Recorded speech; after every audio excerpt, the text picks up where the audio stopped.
All right, welcome on back to another edition of the Baltimore Beatdown podcast. It is Friday, September 24th. My name is Jake Luke. I'm joined on screen by Spencer Schultz. It's been a while, bud. How's it going? Been such a long while. Been a whole 22 hours since I've seen your beautiful face.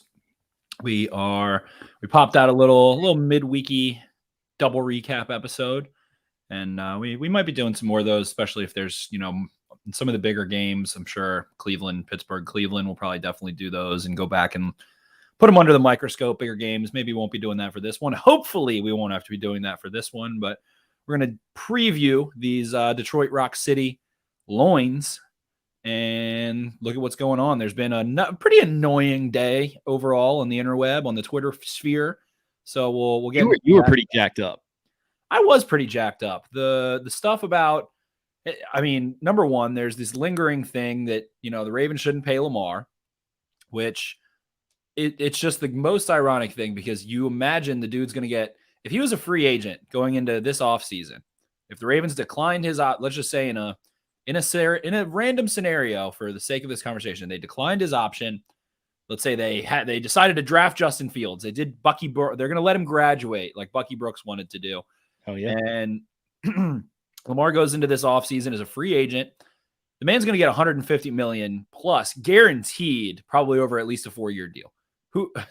I think at least, what teams aren't going to look into that? Even the Seahawks might look into that. It feels like, depending on kind of their situation with Russell Wilson, but there's probably like 7 teams that would be like, we're good. We're fine. Mahomes, we're fine. The Cowboys paid Dak. They're happy with him. Trevor Lawrence in Jacksonville probably is safe, and maybe some of those things. Who knows? I mean, maybe the Jets will be like, screw Zach Wilson. We'll take Lamar Jackson. We know what he is.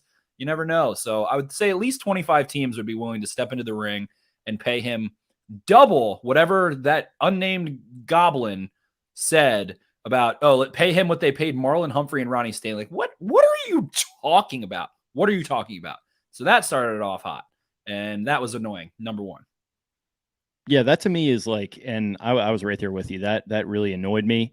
And it annoyed some other writers at the site, which in turn annoyed other people. And we don't have to get into all that, obviously. But just one of those things where, like, part of what came up there is like this whole idea of sources and journalistic integrity. And to me, like, that we're having two different conversations there, because journalism needs to bring real value, in my opinion, to start having the journalistic integrity conversation. What value are we bringing in talking about this? It's none. You're bringing this up in a week where Jackson is being praised, where Jackson is, talks about a contract extension, start back up. And by extension, that's where this, I'm hearing X, I'm hearing Y, I'm hearing Z contrarian point, and I'm going to bring it up. Maybe you do have sources. Maybe you do, but like it fits into this. And Dan Patrick has a thing with this where it's like, I'm hearing has become a brand of quote unquote journalism in the modern era. And this is not to, rag on or say whatever about actual real journalists, of which there are many, and of which is a very important profession. But that is certainly not what we're talking about with people like this. It feeds into that exact I'm hearing culture, and that's part of our culture now. I'm hearing this about this celebrity, this artist, this athlete. I'm hearing. And sure, I mean, a lot of times it feels like journalists can get a little bit used and abused at times from certain from some of these unnamed sources. And that's another dark part of it, where they are a cog in the machine. Adam Schefter, he brings a lot of value. He is a good insider, and he has broken a lot of important stories. He is also a puppet at times for agents, for front offices, and for players. And, that's part of it too, but continue. It's part of the game. That's why I think it's just part of generally going deeper clickbait culture. And that is the major issue at hand, because it's the titles. And we are the ones who are ultimately at fault in these situations, because we see an article, unnamed NFC executive says Lamar Jackson isn't worth money. We're the ones who create the drama out of it. We were the ones who did that. And, I quote tweeted it and said, yeah, I'm sure there aren't 25 GMs willing to pay him $250 million. I'm at fault in making this a narrative, a story, whatever.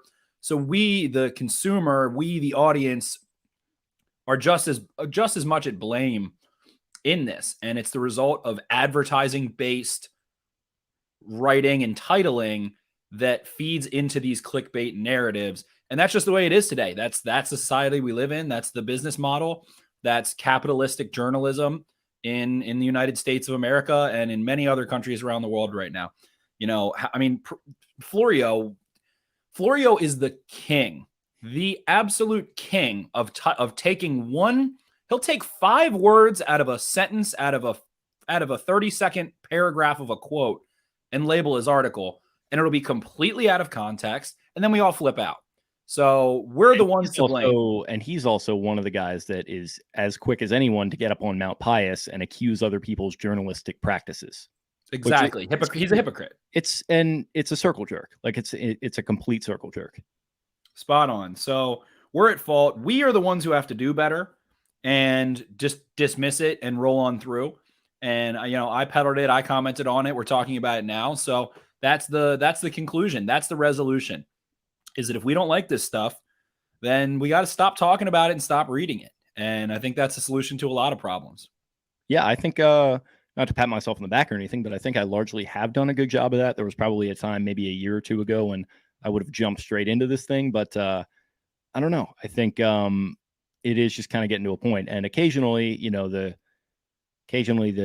bulldog will get out of the cage a little bit, and I'll tweet at Shannon Sharp, and things will happen. But ultimately, like, I think I've done a good job of pushing some of the Lamar stuff out of my mind a little bit. I think other people have made active efforts to do so. I'm sure you probably have to an extent. And I'm telling you, I actually figured out that somehow Lamar Jackson was a followed. I don't know if I did it or what happened, or if I clicked it, or if I thought it was something else. I figured out maybe 6 months ago, I followed Lamar Jackson on Twitter, the phrase. Yeah. So I was like, why? Where is it? So I'm basically just getting catapulted into my face, and I didn't realize I did that. Thankfully, I took that off, and it did me well. So I definitely, it's just tough. It's just tough. And it's just tired. It's beaten, especially with the Lamar narratives. So I want to lay off, and I've made an effort to, but sometimes it's too much for me to handle. Yeah. Sometimes you got to take up the weapons and go to war a little bit. But really all it is learning how to pick your battles, which is an important lesson in life, no matter what. So take from that what you will. And if you are one of the people that replies to everything and defends Lamar at every turn, I'm not saying I don't respect that, because I certainly do. I just kind of have run out of the energy at this point, because not only Lamar, but like this goes all the way back to like the Joe Flacco era. And it's just like at a certain point, it's just tiring. And it's especially tiring to me now, where there's no doubt in my mind that this guy does not deserve this. Right. So just don't entertain it. Right. And the grand irony of it, again, is that, who has beaten Patrick Mahomes? Teams in his division and Tom Brady? Is that it? The Rams beat him once too, I think. Yes. Teams in his division that have had 8 shots going into this year at it already, each. Then Tom Brady twice, and the Rams when Mahomes scored over 50. So it's just the grand irony is that one of those narratives, one of those bull crap things that Lamar has to beat Mahomes in order to be worth something, when Josh Allen hasn't done it. Deshaun Watson beat him once too, pardon me. Deshaun Watson did beat him once. That's the other one. Yeah. So Watson's beat him once. Allen hasn't beaten him. Mayfield hasn't. These teams and their quarterbacks haven't beaten him. So that's just another one. It's just the goalposts moving, but the narratives not moving with them. Like, it's the same narratives, but different goalposts of things he has to check off and things of that nature. So then, to put a bow on that half of the conversation, then we get the delight of Lamar Jackson hurt himself flipping into the end zone. He said that yesterday. And I'm sitting here, I see ESPN notifications, Lamar Jackson hurt himself flipping into the end zone. And I'm clicking them and I'm saying, where is this coming from? What is this coming from? He said that? I remembered I was loosely watching the press conference yesterday, And I remembered him saying something along the lines of like, oh yeah, I was real sore and didn't want Harbaugh to get on me, didn't want coach to get on me about flipping, whatever. So he didn't say anything. So I was like, what am I missing? The injury report comes out. There's nothing on it. So now it's getting spun around. And I was pissed too, because I thought I must be wrong. He must have hurt himself flipping into the end zone. And now he can't practice. So I got a little pissed because I was like, this is the third time he's done something in his career going into the end zone that is like results, blah, blah, blah, blah. And it turns out it was all just, none of it was true. It's another example and kind of goes back into what we're talking about of Twitter journalism and speculation kind of all meeting in this kind of weird, social media hyperspace where news just kind of accelerates people's opinions and their sort of emotions, and emotions were involved, and I think you got a little pissed off certainly, and it all kind of started, funny enough, where a friend of the show, Jonas, and like I'm not pointing fingers at him or putting him at fault here, but he tweeted when the news came out that Jackson had mentioned that he felt sore from the flip, and it was partially, I think, I don't know if he tweeted this initially with it or later on, but that he also said that Harbaugh had made a comment about that as well on Monday. So I reached out to him. We were talking about it a little bit. He was like, yeah, like it wouldn't totally shock me if that was the issue.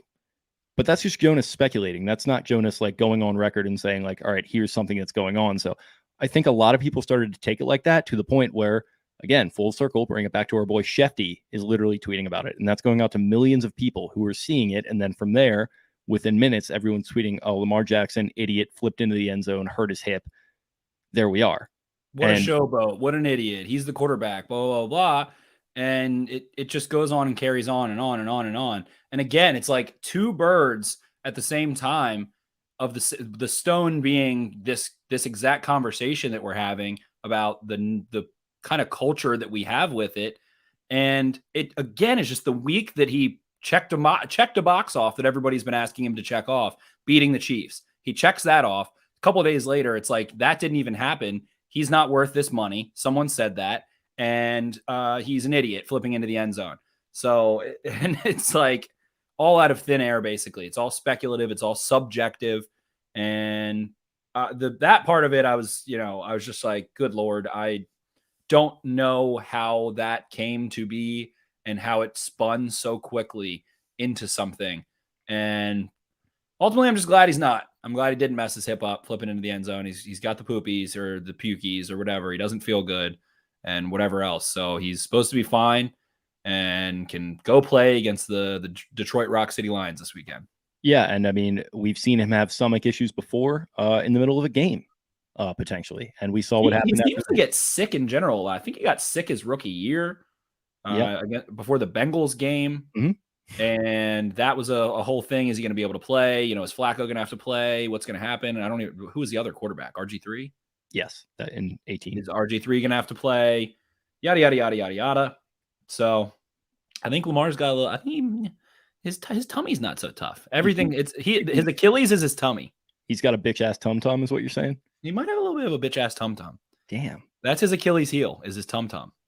I put chili into my tum tum. It's chili season, folks. Are we approaching a Jordan situation where, like, let's say Jared Goff is gonna, order up some sort of Detroit style pizza, which is very hot in the streets these days, slip something into it and send it over as a little gift to Lamar this weekend when they're in Detroit this Saturday, and then he's gonna have to play a flu game.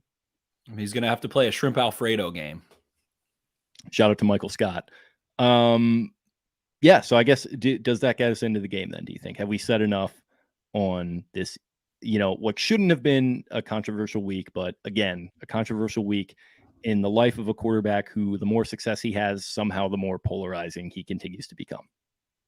It truly is incredible. And the way you just put it is so spot on. So yeah, I think that puts a bow on it. And my conclusion is that I have to be better, and we all have to be better in just not acknowledging it. And maybe it'll help live our lives without acknowledging that stuff. I know Michael Crawford at Abu Khari, who's done work, I think, with Russell Street Report, and his two guys watching football now with Cole. I remember he had a tweet a while ago. It was like, life is so much better when you stop caring about Lamar Jackson tweets. And that's kind of the best way to put it. So I've got to do better. We've got to do better. We all have to do better in just letting it go. We have Deuce 1042 saying here in the comms, dude must have IBS or something. Maybe, I mean, it may be. Honestly, like that's not the worst That's theory. my speculation. Lamar Jackson gets the poopies a little bit too often. But I thought IBS was more of like you have to have some psychological stuff going on. So it doesn't seem like he does. It seems like he's a pretty carefree guy. Yeah, I think he just gets the poopies a lot. Who knows? We need to get let's get Lamar Jackson some probiotics. How about we let's destigmatize the poopies? That's what I'm thinking. Destigmatize the poopies. That should have been the name of this episode. Destigmatize the poopies. For sure. So let's get Lamar Jackson some apple cider vinegar. Let's get him some probiotics, and he'll be rocking and rolling for this weekend's first Sunday 1:00 game for the Ravens 3 weeks in, which is kind of crazy. 2 primetime games to start. I think that's underrated, and how crazy both of these games have been. And now going to Detroit to play kind of a, they can trap game you. They do have Dan Campbell, but they've got a lot of players on the IR. They're out in their corners, and hopefully this is a pretty calm game.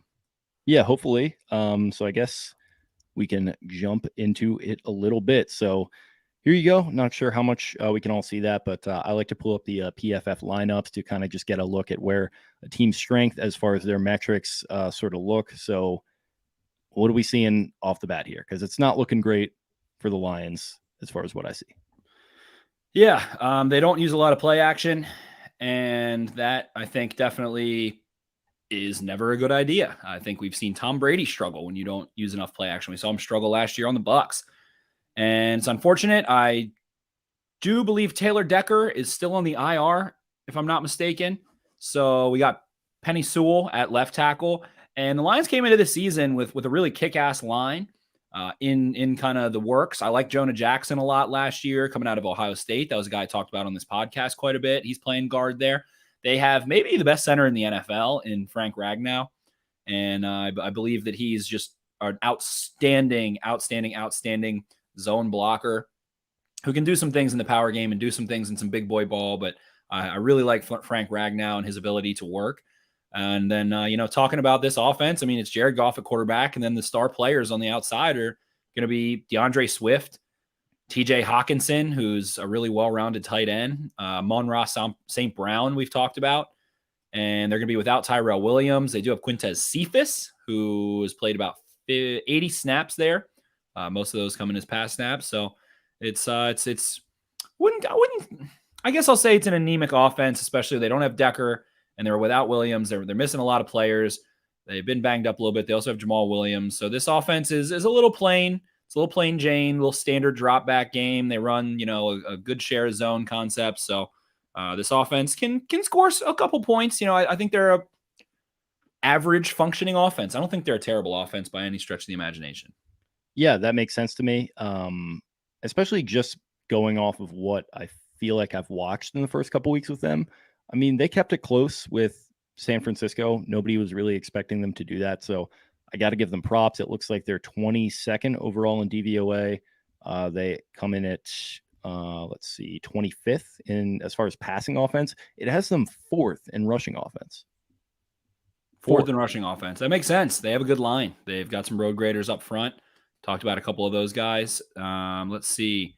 In terms of blocking from Sports Info Solutions, the Lions have Matt Nelson at right tackle. He is the most blown blocks with 7.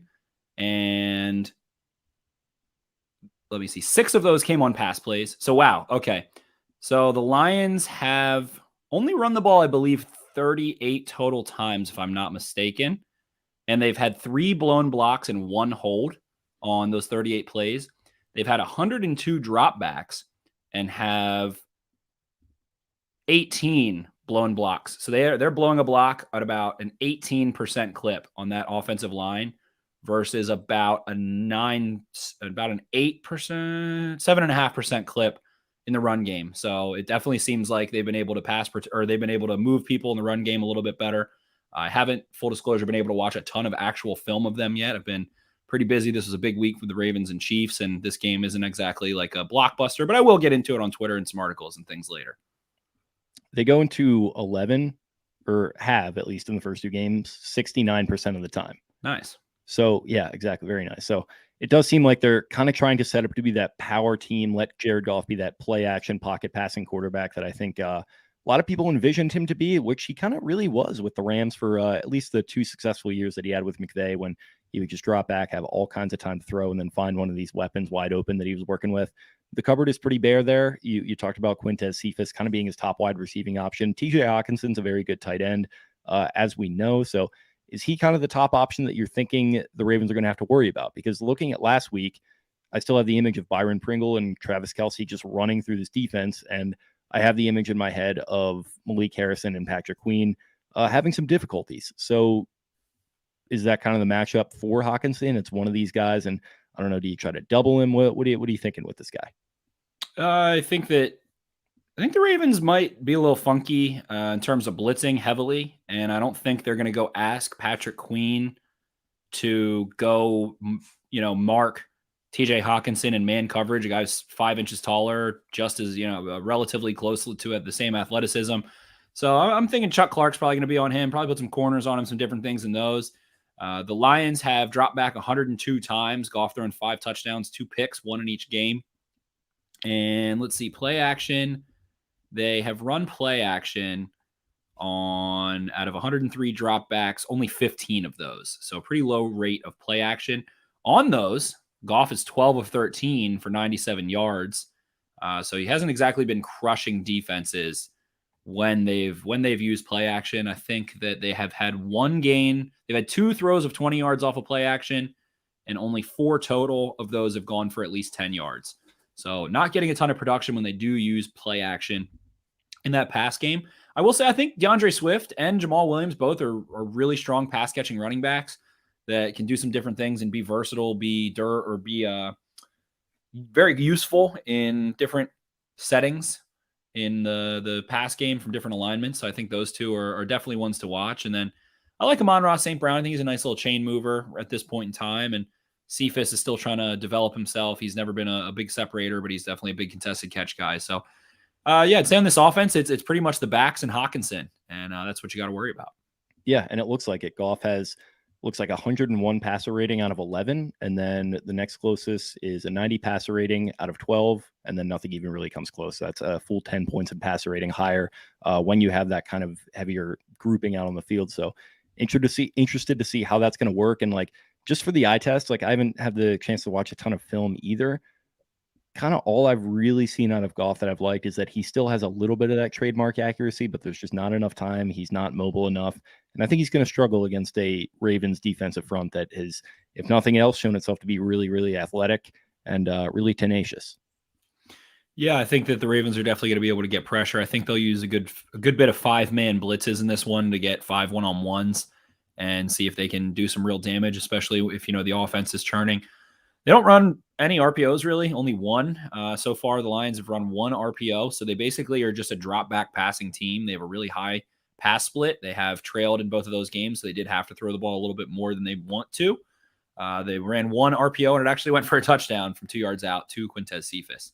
So this is a straight drop back offense. And I don't really get that. I don't really think that's quite wise in terms of motion. Out of those 103 dropbacks, the Lions have had motion on 29 of them. So not terrible. And guess what? Jared Goff, 3 of his 5 touchdowns have come when there was motion, pre-snap motion at all. So it looks like they, if a blind squirrel can find a nut, I don't know how the Lions can't figure out that motion's helping them out a lot, as Goff has had really good production there so far. I'll need to dig deeper, and maybe there's more to it than just the numbers, but Goff is 19 of 26 for 259 yards and 3 touchdowns, 188 intended air yards, an EPA of 9.46 with 13 points earned when the Detroit Lions use motion pre-snap. Holy shit.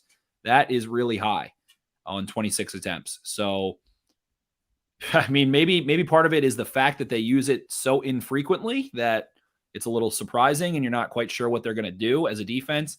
The Ravens will have 26 plays to look at it now. And I guess, let's see, how many did they run in week 1?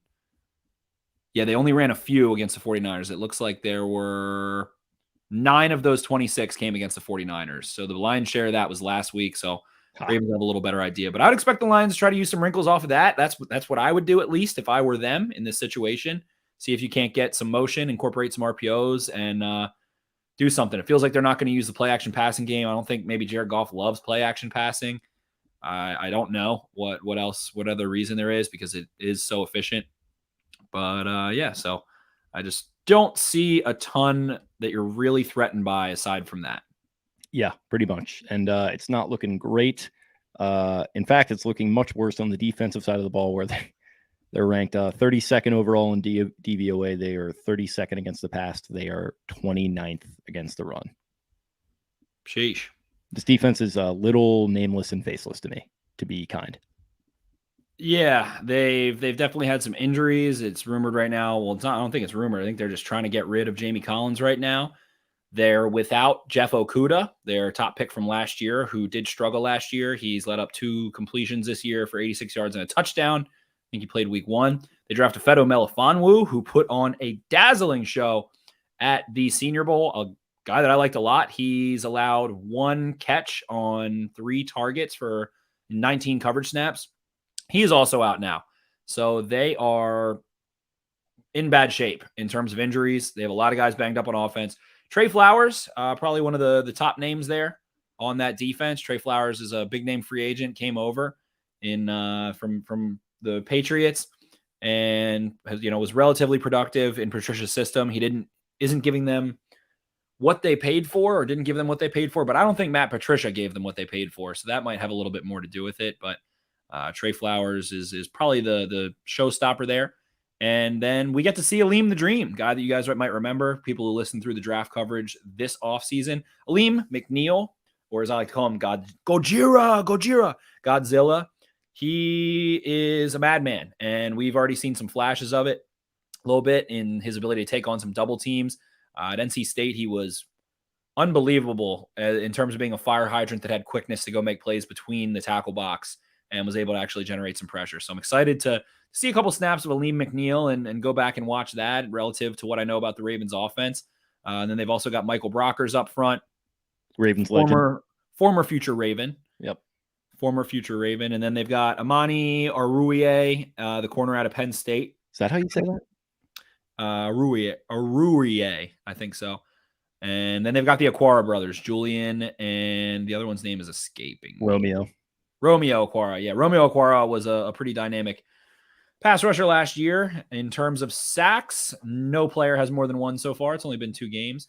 In terms of hurries, it looks like Romeo Aquara has 7. So he's definitely been getting after it a little bit. He has 2 knockdowns, 8 total pressures, 3 hits, and has been making a little bit of hay, it looks like. They've drawn 2 holding penalties so far. Charles Harris, they have a name, a little blast from the past. A lot of people wanted the Ravens to draft him in the first round a couple years ago. And Nick Williams also drew 1. So looks like there's, I think there's some interesting names. They also have Derek Barnes, linebacker to Purdue. I don't think he's played a ton, but a really intriguing linebacker to me that I liked. Thought he had a really well-balanced game, could run a little bit, could cover a little bit, do everything. I liked him a lot. So maybe we'll get to see some of him in this game. Yeah, 4th rounder this year. Yeah, it's interesting, man. We kind of talked a little bit before we got going here that, this is pulling back the curtain a little bit, but sometimes with games like this, it kind of feels like we don't have a ton to say as far as what the Ravens can do. And I think part of that being the case here is it just feels to me like it's a fairly obvious run the shit out of the ball and get Mark Andrews going game. What say you? Yeah, I think there's a big game to get Mark Andrews involved. It looks like they've faced, I think, 60 coverage snaps so far. They do use a good bit of cover 3. They do use, I think, a good bit of cover 4 as well. No, they very rarely use cover 4. So they're a single high defense for the most part, which helps Mark Andrews go to work up those seams. And it looks like they've had 24 of their coverage snaps out of 60 in cover 1 or cover 3. So that's single high, and that's gonna lend itself to being able to make those plays. The Ravens are familiar with cover 3. It is what they get more than any other team in the NFL. So I don't think there's any elite player on the back end right now that's going to make them pay. And I think that they're going to want to get Mark Andrews involved. I think there's a big game to maybe kind of, get Devin Duvernay a couple scheme touches, get James Prochet maybe a touch or 2. And hopefully the Ravens are able to make hay with it. I just think in general, defenses in particular, is Aaron Glenn I think Aaron Glenn is the Lions defensive coordinator. Sounds right. Came from the Saints. Yeah, I was right. So he comes from the Saints. I like Aaron Glenn a lot as a player. He's had a really elite unit on that Saints defense in their secondary. And he has not seen Lamar Jackson. The Saints didn't see Lamar Jackson, and the Lions haven't seen Lamar Jackson, and they have a new coaching staff. And I don't really think anyone in their top of their higher up of coaching staff, or really any of the players on their defense, have seen Lamar Jackson. And that usually doesn't lend itself, especially for a team that's 0-2, especially for a team that looks like it might be turning into sellers pretty quickly with a lot of guys on the IR. That just doesn't lend itself well. So I think this definitely could turn into a bloodbath. Pretty bad in like the second and third quarter, I'd say. The Ravens might have a methodical drive, chews up a bunch of clock, 8 minutes, 80-yard or 75-yard touchdown drive, and it's 7-0, and maybe the Lions are able to have a couple good scripted plays, kick a field goal or score a touchdown or something. And then I feel like the Ravens are just really going to start to pull away in that second and third quarter as the game wears on. And I think there's going to be blown assignments for a young secondary in year one of a new scheme. I think there's going to be tons of room in the passing game. The option game is probably going to be absolutely stellar. They do have some pretty nimble edges a little bit. The Aquaras and Trey Flowers, they're decently fleet of foot. So maybe they can force some decent angles and contain some things. But ultimately, I think this is going to get ugly on that side of the ball. Yeah, it's interesting. I think as far as game flow, I'm expecting the Ravens to jump out. I think the Lions are going to just kind of start throwing a little bit. And I think Campbell, I like Campbell. I don't think he's got a lot to work with this year. I'm not expecting much, and I'm not really going to judge him on results. But this is kind of a stupid sports talk radio thing. But I do think back to his time with the Dolphins when he really whipped out the kitchen sink as the interim coach there in 2015. And had those guys playing hard. They beat the Texans like 58-0 in one game. They ran the Statue of Liberty. So I think he's a guy who's capable of bringing the kitchen sink to a game. And I don't think it's going to show up early. I think maybe they'll win like one quarter. Like I'm kind of thinking Ravens get out to a strong start. Maybe they get up by like 2 or 3 touchdowns. Lions mount a little bit of a charge, and then Ravens come in and just score a late touchdown to really put the game away is what I'm feeling. I don't know if we're getting into our predictions quite yet, but that's kind of what I'm thinking. Yeah, I'm digging a little deeper into maybe what their offense could do. Rushing the ball. Looks like they have 6 carries, 3 each for Swift and Williams in outside zone. And that's resulted in 60 yards. So doing quite well there. A couple explosive runs out of it as well. So it looks like that zone scheme is definitely going to be very key in terms of zone runs in general. Out of those 38 runs, it looks like 24 of them have been zone blocking in some way. And Jamal Williams averaging 6.2 yards a carry there. Swift hasn't gotten anything crazy going, but interesting to see there. So they do run a little bit of power and a little bit of some man and gap, but they're more so a zone team for the most part. They have 8 carries and power concepts. So yeah, I think that's the one area where maybe they can get something going early and keep it pretty close would be maybe running the ball, where the Ravens have, I'd say, have done a good job so far, but maybe, this defense feels like, they're playing a much inferior opponent and they don't care as much about the run. And maybe the Lions are able to gain a little traction early in the game, but I don't think that's going to be able to hold up, especially if there's not a big threat of throwing the ball to, or if there's no receiver that establishes himself and kind of shocks the world a little bit and comes out and makes them pay and wins one-on-ones and gets you to start backing up a little bit. I think that'll wear away. So yeah, I ultimately think this game's going to get out of hand in the second and third quarter. I think the Ravens -8 is unbelievable. So if it was at M&T Bank Stadium, they would be -14. They'd be 14-point favorites. So at a neutral site, they'd be 11. So I think that this game gets out of hand. I don't think the Lions have much of a home field advantage, anything like that. So ultimately, I feel like this game ends up being, let's say, like a 31-10 or a 33-13, something along those lines. So is that the predicky, or what do you think? Yeah, that's my predicky. I'm gonna go Ravens 33, and I like to pick numbers that aren't clean. So I'm gonna go 33-11, and that's my prediction. It's interesting you say that because I actually already picked this one on Tally site where I'm doing horribly, I think.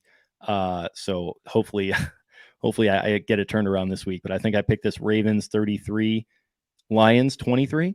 So I think I was thinking maybe a little bit of that late surge, but then the Ravens kind of jump on it. They have like 24 or 25 points, something like that. They go on a late drive, run the heck out of the ball, and go ahead and ice this thing and put it away and get out of Detroit Rock City at 2-1. Love it. Love it. Yeah. I think 2-1's considering the slew of injuries they had and how that Monday Night Football game went and where they were against the Chiefs at one point, 2-1 would be great, great, great, great, great. Considering the Browns are without, I think Odell Beckham's coming back now. Who knows? I drafted him in fantasy pretty decently high in one of my leagues. But they're beat up. The Steelers, Big Ben is beat up. They've got some injuries. They're, not feeling so hot. I think Ben Roethlisberger's looked awful. So 2-1 for the Ravens looks good. Looks like they're, going to be in that 10-11 win range from my eyes. And I think that's the most likely outcome. We could see 12 or 13 wins for sure, but 2-1 right now feels really good. And then going to go play, getting a little bit of a game where you can go. I like what Wink Martindale said after his press conference. This could be a game after a Chiefs game where Wink said he likes to play the Chiefs early in the year because they expose his defensive flaws and he can adjust from them. So now this is kind of like the Chiefs in that sense. While they are the hardest exam so far in one way, but they're also kind of like the pre-test. They're kind of like the midterm where the Lions can go be the final and you go apply what you learned from the Chiefs on the Lions, see if you can't be a little bit more sure in the back end and things like that. I talked about it last night. The Ravens have never allowed 30 points in back-to-back opening games in the John Harbaugh era. This is the first time that's happened.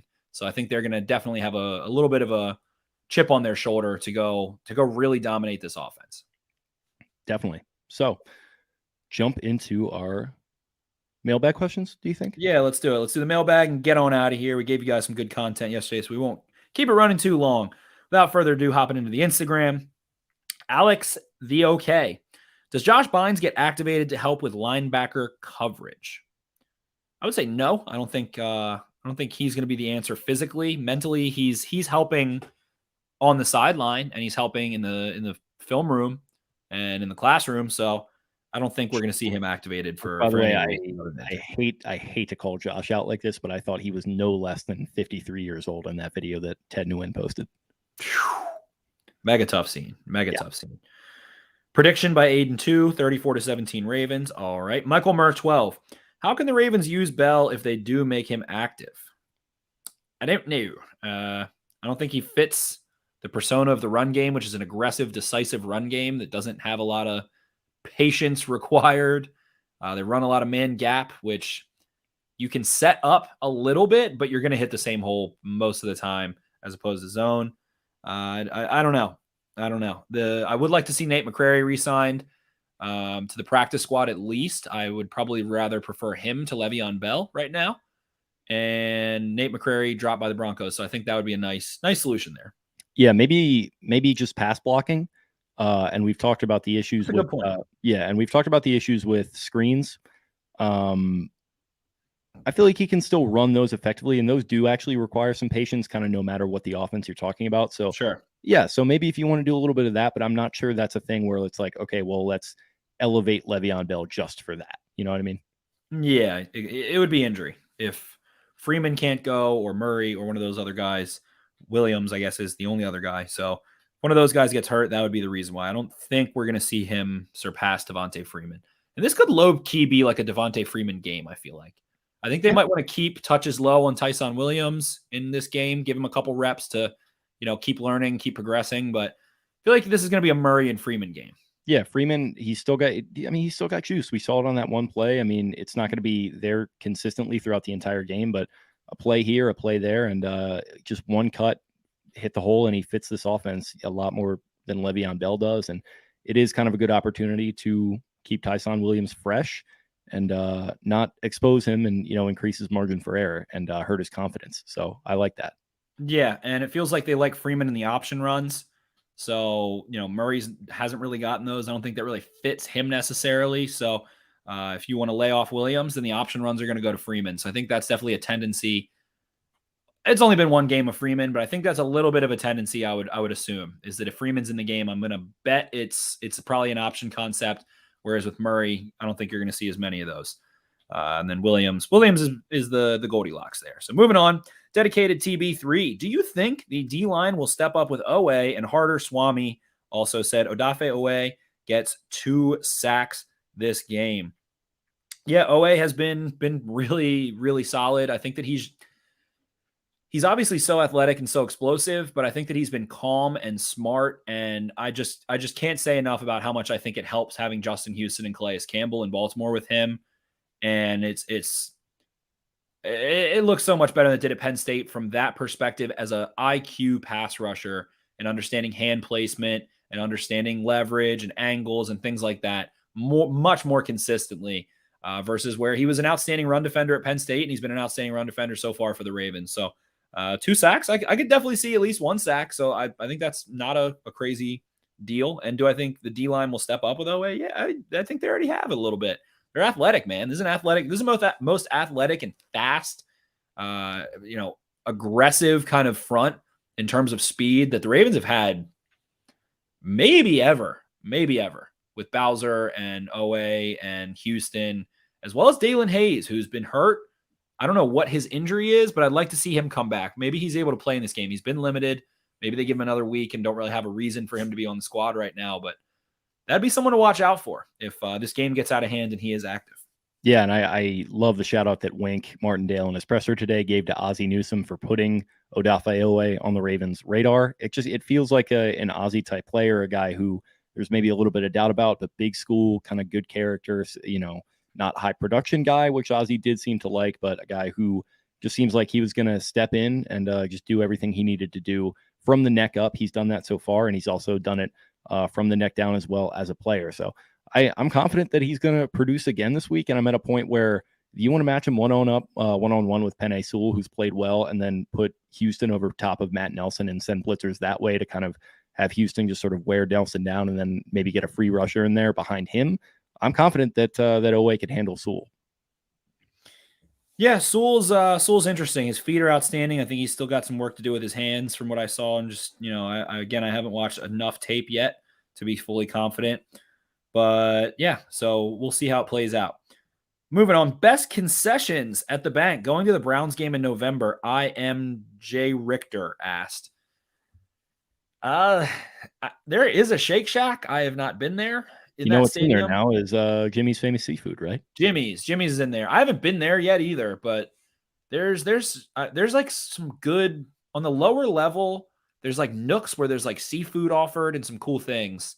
We'll investigate further and report back after the Colts Monday night game. I'm not going to out the exact stand because they just had a rough night, but the beer stand up in somewhere in the 500s had a rough showing the other night. I was in line for, and this is not me getting diva or anything, but some listeners definitely not Jake getting diva about his beer. He's definitely not. No, never. So some listeners probably know what I'm talking about too. I was there all throughout halftime. I had to watch part of the game on TV, which is a disgrace. Let's get it together. Let's get more than one card reader at a beer stand at a football game in 2021. All I'm saying. Make card readers bountiful again, 2021. That's what we'll go with. Yeah, more card. That's what we need more card readers. That's the platform I'm running. We do need more card readers. You can never have enough. You can never have enough card readers. Yeah, you think you have enough, and then all of a sudden something like that happens, and you're right in the kisser. You just don't. Exactly. We'll report back overall. Elliot_Erskine. This is a good question. And I like doing this. This is like, ask us this every mailbag, and maybe we'll start like doing it overall. Which Lions player would you steal for the Ravens squad? That's a good question. I would take probably Hawkinson. That is a sick answer, actually, that I don't think I would have had. How much fun would that be? That is a sick answer. If it was him and Andrews and Boyle comes back and God bless Josh Oliver's heart, he's not TJ Hawkinson. That would be sick. You can split Hawkinson out. I think you can split Hawkinson out wide a little bit more than you can split Andrews out wide. Yeah, that touchdown he had the other night, I think he was split out wide. And that was awesome. And Sewell is like the easy answer, but Stanley's coming back. They'll figure it out long term at tackle. I think beyond this year they got Juwan James in the fold. So I'd go with the fun answer and go TJ Hawkinson and run some interesting 2 tight end sets with him and Mark Andrews. Yeah, I'd like to take probably between Ragnow, Sewell, or Taylor Decker. And I low key want to say I want to see Jeff Okudah. I think that is my answer, just because I want to see what he can do. I feel like he has a bad injury, if I'm not mistaken. He does. Let's pretend he's healthy. I would like to see what the Ravens could do with Jeff Okudah as a press man corner a little bit more. So that I'll go with that for the fun aspect. But if I wanted a player to help them win right now, got to be either Ragnow or Decker or Sewell. And probably Sewell just overall because he's young and he's already shown to look the part so far. Which I wasn't crazy high on him. I'm going to be honest. I definitely had a higher grade on Rashawn Slater. I wasn't. Everyone was calling Sewell the generational player, and I wasn't on that train, is the best way I'll put it. I thought he's a good prospect, but 1 year of tape. So moving on, Max Vidan, 55-10. Okay, that'd be chill. Someone asked about Lamar missing time. We're not going to touch about that. They already said he's got the poopies. Destigmatize the poopies. Hashtag it. Yes. B-Rose931 gives us his emo question of the week. Are you concerned about the Ravens defense after the first 2 games? And he adds on to that, when do you think the young linebackers put it all together? I want to start with the young linebackers first. Patrick Queen is communicating pre-snap. I love it. I love to watch it. He is calling things out. He's calling plays out. He did have good plays in that game. Tackling was bad. He has short arms. He's not a great consistent tackler. Let's be honest. But I like Patrick Queen. I think that he looks better in coverage. The Chiefs are just throwing misdirection and have some really smart leverage option routes and some tough things. And I'm going to go back and watch again and see what it looks like. But again, I don't think the PFF grade matched the play in that Chiefs game. I think a 20, whatever it was nuts. But Malik Harrison just playing a little slow in the past game. He's a big physical dude at 6'3", 245, 250, and he doesn't play like it, considering we know how athletic he is. He isn't bumping the shit out of tight ends and slot receivers and stuff. Like, he needs to be physical with them within that 5-yard cushion, and he's not. We saw Travis Kelce work him over, and hey, Kelce's a big, strong guy too, and is an outstanding route runner, great timing, great leverage, flexible dude, but you want to see him tie guys up, frustrate them. If it's first down and you get a holding call, defensive holding, I'm not mad at you. If it's third down, don't do that shit. But I want to see Malik Harrison be a lot more physical and earlier in coverage, in those coverage snaps. So he didn't play a ton last year. I think he played 200 snaps-ish, maybe 300. So I think there's a lot to work on still with Harrison in coverage, but I like him a lot, and I think this is going to be a game where he's able to run and hit in zone concepts playing this Detroit Lions team. Yeah, I think I'm probably ready to say that they're not going to be an elite defense this year. And ultimately, like, that might hurt to hear, but consider the fact that they lost Marcus Peters 2 days before they were supposed to play their first game, and they don't have LJ Ford, who they were supposed to have. So it's tough. And what I would say is I think they have a chance to be a good defense, and this is because of the fact, and we're talking about a small sample size here, but I got DVOA pulled up, and small sample size, so maybe chicken and the egg, maybe it's a reflection on them as well. But you're talking about the first passing DVOA, which they just played, team in Kansas City, and the 10th, which they played in Las Vegas, which might be better if Derek Carr had played the entirety of the game against Pittsburgh. So you just played 2 really good offenses, and you got out of it 1-1, and you probably could have beaten the Raiders, and you could have lost to the Chiefs too. So 1-1 probably feels like a justified record, but I'm confident that they're not going to be elite. But what are they going to do without Marcus Peters and losing him in the fashion and the time they did? It happens, and it's also hard to be a defense in 2021 and be consistently letting up less than 24 points a game. It's really hard at this point. So is what it is. Yeah, I think I haven't been crazy impressed with Deshaun Elliott so far on the back end. I think the safeties are going to lock it down a little bit better as they continue to learn and grow. They don't have Marcus Peters. Anthony Averett comes in. Underrated aspect of that is Jimmy Smith potentially coming back and providing a little stability. I don't think Tavon Young has been outstanding in coverage either. So Deshaun Elliott could miss this game, something we didn't touch on. He has a concussion, and they might want to say, hey, Geno Stone, Brandon Stevens, go get the reps, see what we can do. Hope that doesn't bite you in the ass. Maybe Elliott's active but doesn't play. I don't know. Who knows? But that is a little something to monitor. But so they play the Lions, they play the Broncos, they play the Colts. I'm not crazy threatened by the Lions, the Broncos, or the Colts passing games, especially you're getting the Colts at home. I like Teddy Bridgewater. I think he's a smart quarterback and will make throws, but you touched on it, Jake. You're playing Derek Carr. You're playing the Chiefs. The Raiders are a solidly at least top 10 passing offense, considering the weapons, considering the quarterback, considering the play caller. I think Hunter Renfrow is insane and very underrated still. Those are, I mean, of all the games you have the Chargers after that stretch, the Vikings, but they got two outside receivers, that can give you some problems, but I don't think they're an efficient passing team, but they're not, killing you, especially if you're the Ravens. Maybe they do. We'll see. Browns. So pretty much not a lot of great passing teams. Aaron Rodgers, they get down the stretch, and the Rams towards the end there. That's a little bit tough. The Bengals have some weapons. Joe Burrow's arm strength, not looking so hot though. So I think they'll end up being a top 5 or 7 DVOA defense. And I do think they have a chance to be elite. I believe that they're going to continue to figure out how to scheme pressure, and they have better guys to do it with. And I think they're going to start, or I think we're going to see a lot of sacks to start to come down the pipeline in the next couple weeks, and a lot of quarterback hits. So we'll see, but that closes it out for the mailbag. Appreciate you guys. It was a short one, and we got a couple quick ones at the end, pardon me, as we went away. Key matchups from Irv 92 in this game.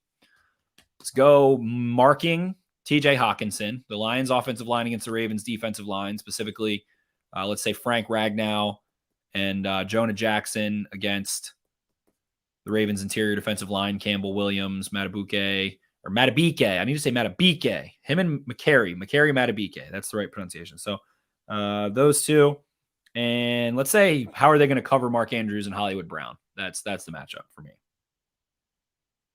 Yeah, definitely. I would probably agree with that. And I think it's also going to be a little bit of a coaching chess match as well. So interested to see how that plays out. Spot on. My buddy John Gipe. If Deshaun Elliott misses week 3 with a concussion, who starts in his place, Brandon or Geno? I think we'll see a rotation a little bit. Geno Stone worked his way in. I think they probably are going to give Brandon Stevens a chance to go be an assignment sound executor. And if he's not, then we see a lot more Geno Stone. And we'll probably also see some dime, I would think, especially if they get a big lead. So we probably will see both of them on the field a couple times if Deshaun Elliott's out. Yeah, definitely. I feel like that's kind of what they're going to want to do with young safeties anyway. So in the event that they're going to get some run here, and listen, it's not good to have Deshaun Elliott out, but this is a game like this to acclimate young guys like that in. I think you didn't want to put them out there against what the Chiefs have going on with their offensive weapons and Mahomes. So. Right. And you ended up having one on the field anyway. So they dipped their feet in that pool a little bit anyway. Alex Smearman. Forgot to say after week 1, Hollywood and Andrews' new handshake is amazing. I don't really remember what it is, but I'm sure it's cool. The Boomer Sooner boys. Yeah, sure. Real Oats and Hose. Would you rather have Huntley or Brady run the Ravens offense? If you mean Tom Brady, I mean, I'm going to go with Tom Brady. Yeah, I think I would take Tom Brady there. Yeah, I think I'm going to go with Tom Brady over Tyler Huntley. Also, hit me up next time you're in Chicago. Will do. But that caps it out. A couple came in once we started recording. We didn't have a ton, so got to a couple of those. Appreciate you guys. Thank you so much, and get us out of here, Jakey boy. We're going to go watch some Thursday Night Football. Absolutely. Can't wait to check out Davis Mills and the neck for days that he's working with. But thank you guys for listening for a second day in a row. It was great to get you 3 episodes of content this week. Like Spenny said, that's something that we might start experimenting with a little bit more as we move forward. Kind of good to hop in here and do some more deep dive intensive stuff. So I think that's kind of how it worked out well yesterday. Thanks to Cole for hopping on that. Thank you guys for listening to this. Everyone that tuned into the live show on YouTube. And to everyone listening on your pod feeds today, we will be back on Monday with our typical recap pod that we do. We might fire that one up as a live one. It is going to kind of depend on how the game plays out. It's going to be the first 1 p.m. game of the year, which is going to feel weird. We're probably not going to know what to do with our hands after that one wraps up. So we'll see what happens in that regard. But in the meantime, follow us on social media. You can follow us on Twitter at Podcast Beatdown. I am at Jake Luke. That is LOUQUE.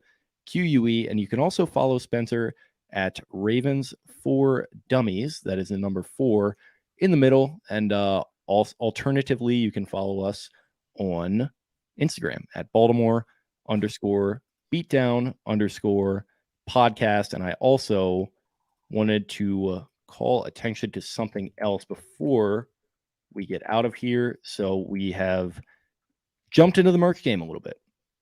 So I wanted to touch on that before we got going. Completely forgot. Most people would probably touch on that first.